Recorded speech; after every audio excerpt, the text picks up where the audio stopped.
स्वागत है आप सभी का आपके अपने इस YouTube channel ABM science academy में। तो जैसा कि टर्म 2 एग्जाम के लिए हम लोग रचना पढ़ रहे थे, तो उसी में जो आगे का जो कंसेप्ट है उसको मैं इस वीडियो में बताऊंगा। तो जितने भी सारे नए स्टूडेंट्स हैं प्लीज मेरे चैनल को सब्सक्राइब कर लें, साथ ही साथ बेल आइकन को प्रेस कर दें और इस वीडियो के अंत तक बने रहें, है ना, ताकि आपको बहुत अच्छे से समझ में आ जाए। तो क्या कंसेप्ट है चलिए बात करते हैं। तो इसके लिए मैं एक एग्जांपल लिया हूँ, ठीक है। इसमें क्या है कि कोई भी एक त्रिभुज रहेगा, त्रिभुज का पहले रचना करना पड़ेगा और फिर बोलेगा इसी त्रिभुज के संगत, है ना, इसी त्रिभुज के संगत 3/4 गुनी हो। एक ऐसा त्रिभुज का रचना कीजिए जिसकी भुजाएं 3/4 गुनी हो, है ना, इस टाइप से, ठीक है। तो या तो अंदर बनेगा वो त्रिभुज या फिर क्या बनेगा, बाहर बनेगा ओरिजिनल त्रिभुज के, है ना। तो कब अंदर बनेगा कब बाहर बनेगा, है ना, इस चीज हम लोग को उस अनुपात से ही पता चलेगा, ठीक है। तो जैसे कि अनुपात 3/4 है, तो यहाँ पर क्वेश्चन क्या है पहले ये देख लीजिए। एक दिए गए त्रिभुज एबीसी के समरूप एक अन्य त्रिभुज की रचना कीजिए जिसकी भुजाएं दिए गए त्रिभुज एबीसी की संगत भुजाओं की 3/4 गुनी, ठीक है। ये क्वेश्चन है 3/4 गुनी। तो क्या है, यहाँ ऊपर वाला अंश होता है, नीचे वाला हर होता है। तो अंश जो हमेशा जो नया त्रिभुज बनता है उसको दिखाता है न्यू वाला, और जो नीचे हर रहता है वो हमेशा ओरिजिनल त्रिभुज को बताता है, जो जिसके संगत हम लोग को बनानी है, वो नीचे वाले को बताता है। अब क्या है कि कभी कभी त्रिभुज हम वो क्या बोले, जो नया त्रिभुज है वो कभी ओरिजिनल त्रिभुज के अंदर बनता है तो कभी ओरिजिनल त्रिभुज के बाहर बनता है। तो ये कब बनता है ना, तो जब ऊपर में छोटा हो, हर से ऊपर में क्या हो, छोटा हो, ठीक है, तब वो क्या बनेगा, अंदर बनेगा। और जिससे नेक्स्ट क्वेश्चन में देखें 5/3 गुनी हो, ठीक है, तो ऊपर में बड़ा है, ठीक है, हर से अंश बड़ा है तो ये क्या बनेगा, बाहर में बनेगा, ठीक है। चलिए देखते हैं ये कैसे बनेगा। तो पहले जिस तरह से क्वेश्चन बोला उस तरह से हम लोग कर लेंगे। तो दिए गए त्रिभुज एबीसी के समरूप एक अन्य त्रिभुज की रचना करना है कि नहीं।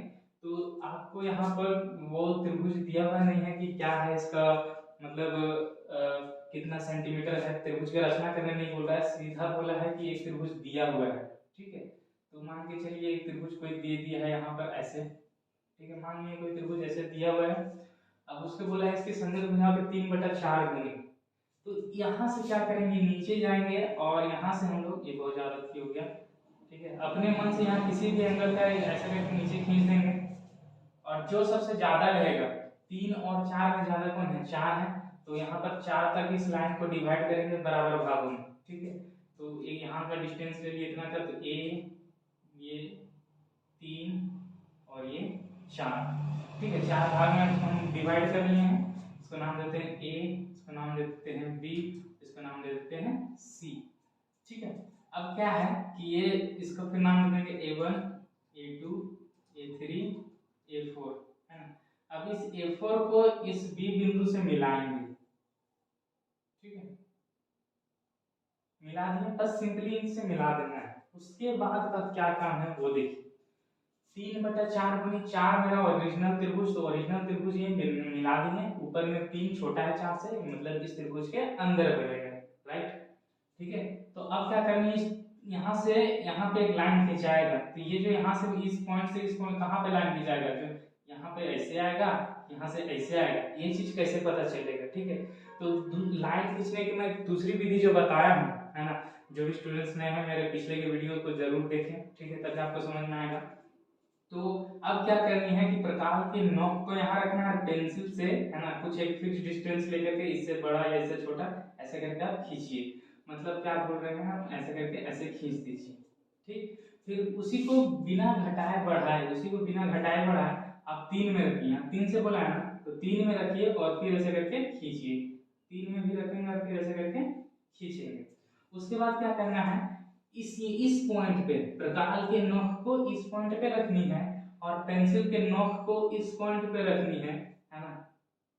तो यहाँ से एक फिक्स डिस्टेंस मिलेगा, इसी डिस्टेंस को यहाँ से उठानी है और पेंसिल के प्रकाल के नोक को यहाँ पे रखनी है और पेंसिल से वहां पे ऐसे करके कट लगा देनी है। तो ये मैंने यहाँ पे कट लगा दिया, ठीक है, कट लगा दिया। उसके बाद सिंपली क्या करना है कि इंच से, है ना, ये जो मेरा 3 पॉइंट है, ये 3 पॉइंट है, इंच से A3 पॉइंट है, ये थोड़ा सा हॉल होता नीचे आएगा, ठीक है। जो A3 पॉइंट है और ये जो यहाँ कटा है, इंच से सिर्फ इसको सीधा मिलाएंगे और उसके बाद आगे सिर्फ लाइन खींच देंगे, जहां पर मिलेगा इस लाइन में वहीं तक, है ना। तो ऐसे करके मिलाएं और ऐसे करके ये खींच दिए। तो हम लोग देखेंगे कि ये जो मेरा लाइन होगा इसी के पैरेलल आता है, इसी के पैरेलल आता है, ठीक है। कोई दिक्कत यहाँ तक? तो ये मेरा पॉइंट मिल गया। अब इस पॉइंट का हम लोग नाम दे देंगे बी डैश, क्या दे देंगे? बी डैश नाम दे देंगे। उसके बाद क्या करना है, तो मेरा ओरिजिनल त्रिभुज तो मेरा ये है, हमको यहाँ बांटनी है, तो अभी और काम बचा हुआ है, ठीक है। उसके बाद हम लोग फिर यहाँ से इस यहाँ पर ऐसे करके लाइन खींचेंगे। तो कैसे खींचेंगे? सेम प्रोसेस जो यहाँ पर किया, अब उसको आपको यहाँ पे करनी है ना। नोक को यहाँ रखना है, पेंसिल को यहाँ रखिए और ऐसे करके अपने से खींचिए, ठीक है। ऐसे करके अपने से खींचिए। अब इसको बिना घटाए बढ़ाए इस बी डैश पॉइंट पे रखिए और फिर ऐसे करके खींचिए, ठीक है। बी डैश पॉइंट पे रख करके ऐसे करके खींचिए। उसके बाद फिर इसको एडजस्ट कीजिए। नोक को, आपको प्रकाश की नोक को यहाँ रखनी है और पेंसिल के नोक को यहाँ रखनी है, ठीक है। पेंसिल के नोक को यहाँ रखनी है। यहाँ से हमको एक फिक्स डिस्टेंस मिलेगा, उसको सिर्फ यहाँ जाकर बैठाइए और पेंसिल से ऐसे कट कर दीजिए। क्लियर है बात, है ना। तो यहाँ नोक रखें और यहाँ पेंसिल से ऐसे करके काटिए, कट कर दिए। अब फिर इंच बैठाएंगे ऐसे करके, सीधा से इंच बैठाएंगे ऐसे करके सीधा से। हमको यहाँ इस पॉइंट और इस पॉइंट को सीधा करना है, ये जहां जा करके मिले, ठीक है। तो ये कुछ सीधा से ऐसे चला आएगा, है ना। क्योंकि मेरा यहाँ पर फिक्स तो प्रकार है नहीं, मतलब थोड़ा सा इधर ऊपर नीचे हो सकता है दोस्त, है ना। तो ये इस तरह से जब यहाँ पे मिल गया, ये यहाँ पे पॉइंट आ गया, तो इस पॉइंट को आप नाम दे दीजिए सी डैश। और ये फिर हमारा क्या हुआ, कंस्ट्रक्शन इसका हो गया। लास्ट में फाइनली आपको क्या लिखना है? फाइनली आपको यहाँ 3/4 है, तो ऊपर में जो लिखना है आपको, नया जो त्रिभुज बना है, नया त्रिभुज क्या बना है? ए बी डैश और सी डैश बना है। और जो मेरा पुराना त्रिभुज ओरिजिनल त्रिभुज है ए बी सी है, ठीक है। तो इसको अनुपात में लिख दीजिए, इसीलिए ए, ठीक है, ए बी डैश बटा में ए बी बराबर B dash C dash, B dash C dash बटे में बी सी, और फिर ए सी डैश और नीचे में ए सी, और बराबर 3/4 लिख दीजिए, है ना। इसीलिए लिख दीजिए त्रिभुज ए बी सी जो है वो संगत त्रिभुज ए बी डैश और सी डैश। बस इतना ही काम करना है, ठीक है। अब चलिए इस नेक्स्ट क्वेश्चन में क्या है कि त्रिभुज, दिए गए त्रिभुज एबीसी के समरूप एक अन्य त्रिभुज की रचना कीजिए जिसकी भुजाएं दिए गए त्रिभुज एबीसी की संगत भुजाओं की 5/3 गुनी हो। तो इसमें भी त्रिभुज करने का रचना नहीं दिया, बोल रहे हैं त्रिभुज दिया हुआ है। मान लेते हैं कि हम लोग का जो त्रिभुज इस तरह से दिया हुआ है, मान लिया कि हम लोग का त्रिभुज इस तरह से दिया हुआ है। आगे का क्वेश्चन जब हम लोग एक्सरसाइज से करेंगे उसमें क्या है कि किस प्रकार से आपको त्रिभुज का रचना करना है, उसका पैरामीटर्स दिए हुए रहेंगे, ठीक है। चलिए सिंपली मान लिए। उसके बाद नीचे सेम उसी तरह से एक लाइन नीचे खींचिए, ठीक है। 5/3 है तो ज्यादा क्या है? 5 है, ज्यादा क्या है? 5 है। तो आप इसको 5 भागों में, बराबर भागों में बांटिए। तो ये अगर ए बी और ये सी माने हैं तो ये A1 हुआ, तो A2 हुआ, ये A3 हुआ, A4 हुआ, और यहाँ पर ये A5 हुआ, है कि नहीं। उसके बाद क्या कीजिए कि A3 नीचे मेरा जो है क्या होता है, ओरिजिनल त्रिभुज होता है। तो A3 को इससे मिलाइए, A3 को इससे मिला दीजिए, कोई दिक्कत है ना। ओरिजिनल त्रिभुज को मिलाना है। यहाँ पे नीचे में 4 था तो A4 से B में मिलाए थे, ओरिजिनल त्रिभुज में ABC था। यहाँ पर नीचे में मेरा 3 है तो 3 से हम लोग B को मिलाएंगे। क्लियर है बात, ठीक है। उसके बाद क्या करना है कि A5 से फिर मेरा जो है जो बनेगा, हम पहले बताए हैं कि ऊपर में यदि बड़ा हो, नीचे से ऊपर क्या हो, बड़ा हो, तो इस त्रिभुज के बाहर बनता है, तभी मेरा बाहर बनेगा। तो कहाँ से बनेगा? A5 से बनेगा, ठीक है। अब क्या है कि हमको यहाँ A5 से इस रेखा में हमको एक लाइन खींचना है, तो कहाँ पे खींचे, कैसे खींचे, नहीं पता चल रहा है। अगर इंच लगा के इसी के पैरेलल खींच दीजिएगा और कुछ नहीं काम कीजिएगा, यहाँ पे मास्टर गलत मतलब मास्टर कम नंबर देगा, ठीक है। 1-2 नंबर मिल ही जाएगा 5 नंबर में। तो क्या है कि एक प्रकार के नोक को यहाँ रखेंगे, पेंसिल कुछ दूरी लेंगे और इसको ऐसे करके ऐसे कर देंगे, ठीक।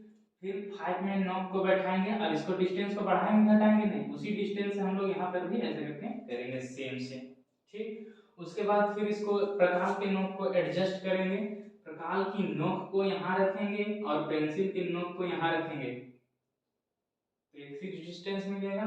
नोक को, प्रकार की नोक को यहाँ रखना है और पेंसिल की नोक यहाँ रख के इसे कट कीजिए, ठीक है। ये कट हो गया, थोड़ा सा और ऊपर कट होगा, ठीक है, कट हो गया। उसके बाद इंच को बैठाइए, इस पॉइंट और इस पॉइंट को मिलाना है आपको, ठीक है।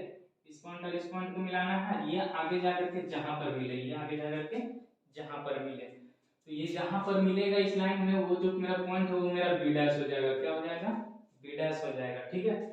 उसके बाद फिर हमको, मेरा ओरिजिनल त्रिभुज तो ये है, तो इसी को हम यहाँ पर भी ये लाइन थोड़ा आगे बढ़ाएंगे, क्योंकि मेरा अभी जो आएगा यहाँ पे आएगा, लेकिन इस लाइन को आगे बढ़ा लिए हम लोग। अब हमको इस पॉइंट से इस लाइन में एक लाइन खींचनी है, तो कैसे खींचेंगे, सेम जो काम किए हैं यहाँ पे वही हम लोग प्रोसेस अपनाएंगे। प्रकार के नोक को यहाँ रखेंगे, पेंसिल से कुछ दूरी लेंगे, यहाँ पर ऐसे करके घुमाएंगे, ठीक है, ऐसे करके घुमाएंगे। वही डिस्टेंस को लेनी है आपको, घटाना बढ़ाना नहीं है, बी डैश पे रखनी है और ऐसे करके आपको खींचना है, ठीक है। क्लियर है बात। उसके बाद फिर से इसको एडजस्ट करना है प्रकार को, नोक को की बार यहाँ रखनी है और पेंसिल के नोक को यहाँ रखनी है, तो एक डिस्टेंस हमको मिलेगा, उस डिस्टेंस को प्रकार के नोक को यहाँ रखिए और यहाँ पे ऐसे करके पेंसिल से कट करेंगे, नोक को यहाँ रखेंगे और पेंसिल से यहाँ पर ऐसे करके क्या करेंगे, कट लगाएंगे।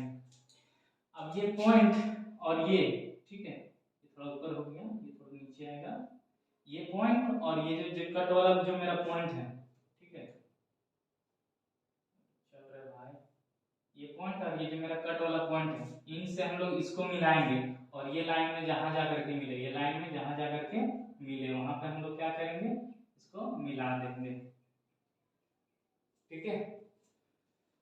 तो ये मेरे जो पॉइंट मिला, ये मेरा क्या बना, सी डैश मिला, और ए बी डैश और सी डैश, यही जो नया मेरा त्रिभुज है, त्रिभुज एबीसी के समरूप, जो क्या है 5/3 मूल्य लिखेंगे, इसीलिए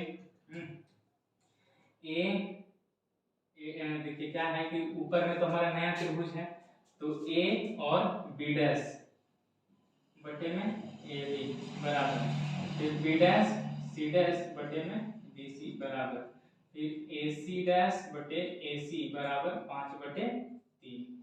इसलिए जो त्रिभुज ए बी सी है वो सर्वांशम हो जाएगा त्रिभुज A B dash C dash में। बात क्लियर है, आई होप आप लोग को समझ में आई होगी। तो मेरे इस वीडियो को प्लीज़ लाइक करें और साथ ही साथ शेयर करें, ठीक है। तो आज का ये जो वीडियो सेशन है यहीं तक समाप्त होता है, धन्यवाद।